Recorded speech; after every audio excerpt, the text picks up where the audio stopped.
So over 6,400 people have now signed a petition against Bill 15. It's going to be presented at the National Assembly tomorrow.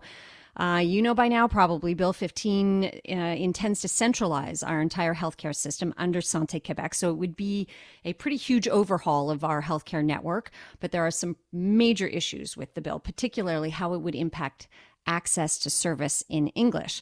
The petition against it was brought forth by the Quebec Community Groups Network, the QCGN, and also sponsored by Jennifer Maccarone, the Liberal MNA for Westmount St. Louis, and she joins us now. Thanks so much for your time, Ms. Maccarone. It's a pleasure to be with you. So tell us first and foremost, I know we've spoken about it already, but what is in this petition? The petition, which I have to congratulate QCGN, they drafted it, and I think it's one that is very just. And what they're asking specifically is for the government to reconsider Bill 15 and to take the time to analyze its implications properly, to ensure that it's as inclusive as it can possibly be, understanding that the government has a significant majority. The CAQ has got 89 seats currently, so regardless of what anybody wants to do, if they choose to force legislation, they're able to do so. And so they're asking them to listen to the community, to take a step back, to do a proper consultation so that we understand how Bill 15 could potentially impact Quebecers and, of course, specifically Anglophones in the province of Quebec.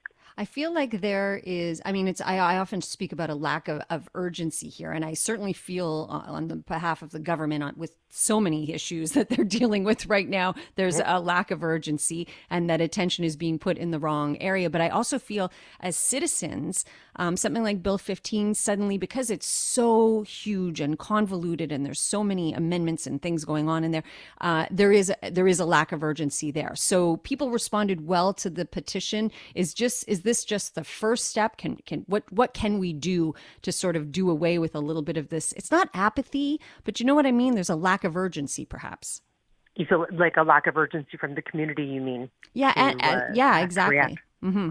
You know, I believe in petitions. I believe in stakeholder voice and the citizens having an opportunity to express themselves, and petitions are a way for people to make their voices heard. At the end of the day, the testament of a strong government is their ability to listen to the petitions, to listen to the stakeholders, and pivot if they have to make decisions, remove legislation if it doesn't meet the needs of the community. That's not the government that we're currently dealing with now. That doesn't mean that the community should back down and give up hope. The petition that came close to 6,400 people that signed it in about a 2-week period is impressive. I agree. It is extremely impressive, and so I salute everybody who got out there to sign, and understanding that sometimes signing a petition at the National Assembly can be a bit complicated because you sign, you get an email, you have to approve your email, and not everybody grasps that.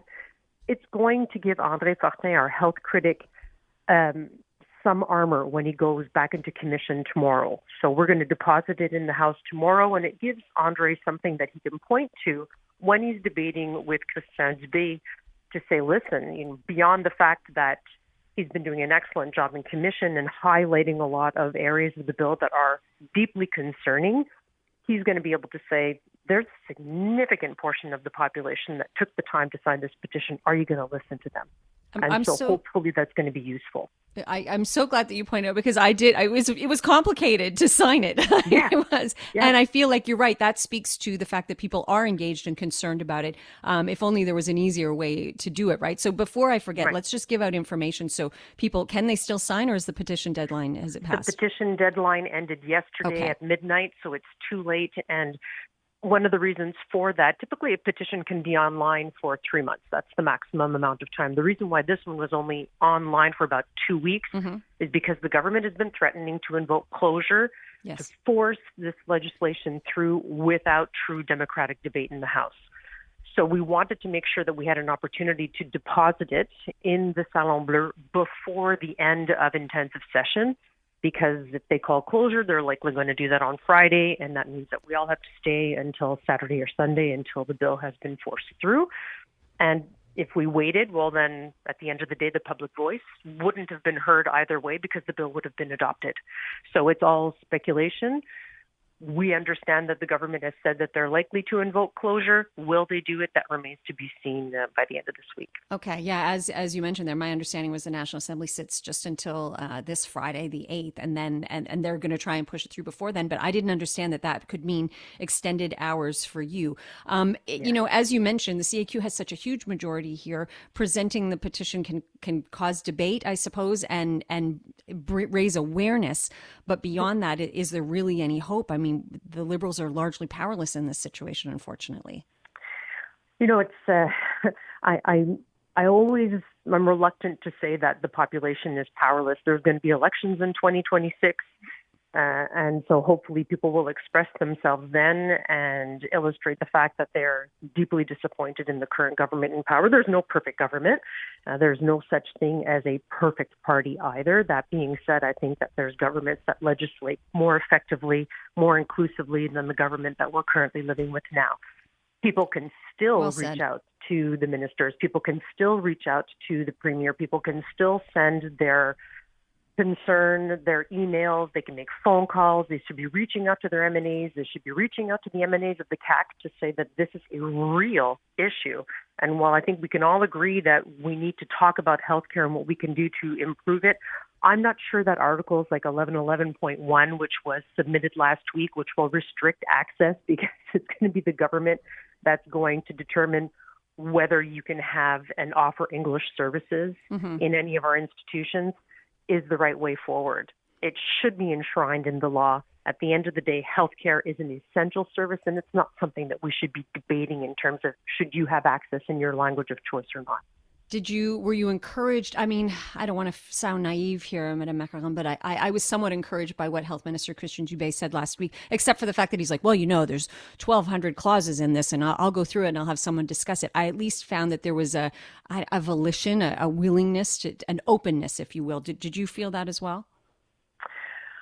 I guess I'm always cautiously optimistic, but at the end of the day, after the amendment was deposited last week, it has subsequently been suspended, thanks in large part to Andre Fortin's excellent work in commission. Agreed. That being said, the minister could have withdrawn it on Friday, and he did not.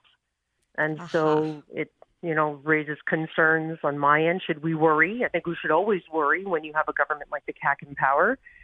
Because they are a government that's extremely divisive and not inclusive. Does that mean that he couldn't do the right thing? No, absolutely. I think that it's quite possible now that, he himself did not understand the implications of the amendment when Andre was asking him questions. He wasn't able to answer. He wasn't able to defend it. When the journalists asked him questions the next day, he wasn't able to defend it or understand it himself. So, with time sometimes comes a better perspective. The weekend just passed. Maybe tomorrow morning we'll get some good news. I love your attitude, and I'm going to try and share it. Just because he didn't do the right thing last Friday doesn't mean he won't necessarily do the right thing. We'll cross our fingers and hope. It's always great. The holiday. Yes, exactly. Maybe Santa will have a little conversation with them and be like, "Hey, Christian, you're on the naughty list." Exactly. I very much appreciate your time. Thank you. It's my pleasure. Thanks for having me.